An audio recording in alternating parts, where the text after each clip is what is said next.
আসসালামু আলাইকুম বন্ধুরা। তো এই যে দেখেন আমার ছাগলটা খের খাইতেছে, তো ঘাস নাই আমার কাছে, তো গরুর সাথে খের খাইতেছে। আর বন্ধু বলে রাখি, আমার সর্দি লাগছে, এই কারণে আমার কণ্ঠটা হয়তো এতটা ভালো লাগতেছে না, তো এর জন্য সরি। তো এখন আমরা মামু বাগিনে যাইতেছি ঘাস কাটার জন্য। তো যাইতেছি, এই যে চলে আসলাম মাঠে, এই যে আমাদের ঘাস ক্ষেত। তো এখন এইখান থেকে ঘাস কাটা হবে মামু বাগিনের। এই যে নামলাম। তো এখন আমরা এখানে আমাদের জমি লাগাইছিলাম, লাগানোর পরে কিছু ধান বাকি ছিল, ওইগুলা এই যে ক্ষেতের মধ্যে মুরগি ঢুকি ঘাসগুলা খাই লিতেছে। তো পাশে দেখলাম আমার জমির মধ্যে কিসে যেন আওয়াজ হইতেছে, মনে হয় কেউ মেশিন দিয়ে পানি হিঁচতেছে। তো তাড়াতাড়ি গেলাম, যাই দেখলাম ও মাই গড, দুইটা ইঁদুরের গর্ত দিয়ে এমন ভাবে পানি যাইতেছে, মনে হয় যে ঝর্ণা চলতেছে। তো এইগুলা বন্ধ করতে হবে, বন্ধ করে আবার চলে যাব ঘাস কাটার জন্য। তো এখানে দেখলাম একটা মাছ। তো এই যে পানিগুলো কিভাবে যাইতেছে, মনে হয় যে ঝর্ণা চলে, অনেক সুন্দর লাগে দেখতে, কিন্তু আমার জমির তো 12টা বাজবে।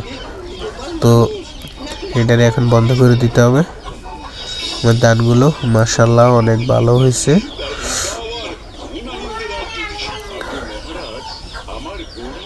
বিকেলবেলা গেলাম ঘাস কাটার জন্য। তো এই যে ক্ষেতের মধ্যে ঢুকলাম। গাছগুলা বন্যার পরে তেমন একটা সুবিধা হয় নাই, তো এখন সার দিয়ে দিয়ে এগুলারে বড় করতেছি। আর এখন কিছু কেটে নিতেছি, যাতে কোনো রকম ছাগল আজকের দিনটা খেতে পারে, যেহেতু আজকে পেটটা ভরে নাই।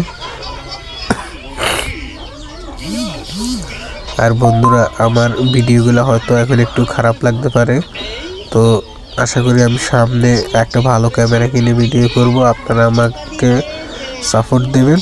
আর অবশ্যই আমি এই চ্যানেলের যে ইয়াটা পাবো, যে টাকাটা পাবো ইনশাল্লাহ, ওই টাকাটা দিয়ে আমি গরিব অসহায় মানুষদের সাহায্য করবো, ওইটাও আপনারা দেখবেন ইনশাল্লাহ যদি আমার পাশে থাকেন।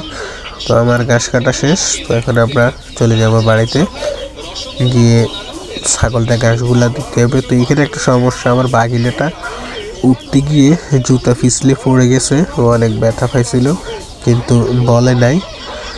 তো যাই হোক, আমরা বাড়ির দিকে রওনা দিতেছি। আর আমার চ্যানেলটা বন্ধুরা অবশ্যই সাবস্ক্রাইব করে লাইক দিয়ে দিবেন,